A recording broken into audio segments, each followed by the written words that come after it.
जीवन में हमें अक्सर अपनी गलतियों का, बीते हुए कार्यों का पछतावा होता है। हम खुद को सोचते हैं कि क्या होता अगर हमने वह कार्य नहीं किया होता या उस गलती को सुधार दिया होता। लेकिन क्या आपने कभी ये सोचा है कि बीता हुआ कल वापस लौट कर नहीं आता। महात्मा बुद्ध एक गांव में प्रवचन सुना रहे थे। उन्होंने पास हुए लोगों के समीप अपनी मधुर वाणी से सभी लोगों को संबोधित करते हुए बताया कि हर किसी मनुष्य को धरती में माँ की तरह सहनशीलता और क्षमाशीलता होना चाहिए।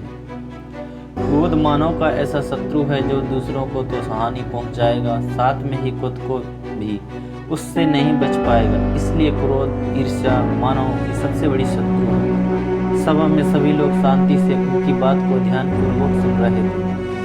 तभी वहां उस सभा में एक अतिक्रोधित व्यक्ति भी उपस्थित था। वह पहले तो उनकी बात को सुनता रहा, फिर वह अचानक महात्मा जी से क्रोधित होकर बोला।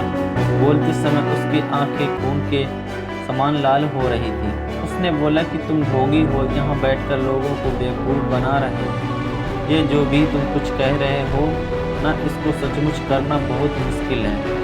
समझे, तुम्हारी इन बातों का कोई मतलब नहीं है। ये सब बातें का कोई मायने नहीं रखती। असल जिंदगी में कहानी सुनना बंद करो महात्मा, और जहाँ से आए हो वहीं चले जाओ। ऐसे कठोर वचन सुनकर भी महात्मा जी ने उस क्रोधी पुरुष को कोई विरोध नहीं किया और ना ही उसकी बातों पर कोई भी प्रतिक्रिया दी। वह शांत रहे और अपना काम करते रहे, जिससे वह पुरुष और भी क्रोधित हो गया और उसकी समझ में नहीं आया वह क्या करे। तब उस पुरुष ने महात्मा जी के मुंह पर थूक कर चला गया। अगले दिन जब उस व्यक्ति को क्रोध शांत हुआ और उसे अपनी गलती का पछतावा हुआ, तब वह आत्मग्लेन में जलने लगा और फिर उसने सोचा कि उसे महात्मा से माफ़ी मांगनी चाहिए। वह महात्मा जी की खोज में उसी स्थान पर गया जहां महात्मा जी कल प्रवचन दे रहे थे। लेकिन महात्मा जी वहां कहाँ मिलने वाले थे। वह तो अपने शिष्यों के साथ अन्य किसी गांव की यात्रा पर निकल पड़े। वह पुरुष सब लोगों से महात्मा जी के बारे में पूछता उस स्थान पर पहुंच गया जहां की महात्मा जी प्रवचन कर रहे थे।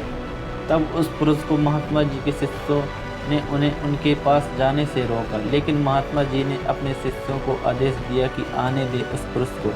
तब वह पुरुष महात्मा जी के चरणों पर गिर गया। उसने बोला, मुझे क्षमा कीजिए महाराज। उसने महाराज जी से पूछा, क्या आप भूल गए हो कि मैं वही जिसने कल आपका इतना अपमान किया था।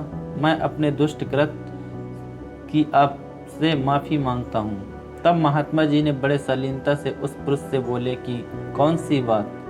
तब उस पुरुष ने बड़ी हैरानी से महात्मा जी की ओर देखा। महात्मा जी बोले कि मैं तो बीती बातें वहीं छोड़ के आया हूँ, क्योंकि बीता हुआ कल कभी वापस लौट कर नहीं आता। इसलिए बीती हुई बातों की वजह से आज और अपना आने वाला कल नहीं बिगाड़ना चाहिए। जो हो गया सो हो गया। तुम्हें अपनी भूल का एहसास हुआ, यह सबसे बड़ी बात है। तुम अपनी गलती को मान लिए, सो तुम अब निर्मल हो गए हो। इसलिए कोई भी बात अपने मन में नहीं रखो। अपने आने वाले कल के बारे में विचार करो और उसे सुधारने का प्रयास करो। महात्मा जी की बात सुनकर उस पुरुष के मन का भार हल्का हो गया और उसने महात्मा जी के चरणों को पकड़कर कहा, आज से मैं अपने क्रोध का त्याग करता हूँ। मैं धैर्यवान और सहनशीलता होने का प्रण आज से लेता हूँ। तो दोस्तों, हमें इस कहानी से ये प्रेरणा मिलती है कि यदि अपने बीते हुए कल की गलती को लेकर हम अपने वर्तमान का पछतावा न कर, इस गलती को हमने अपने भविष्य में कहीं नहीं करनी चाहिए, क्योंकि बीता हुआ कल कभी लौट कर नहीं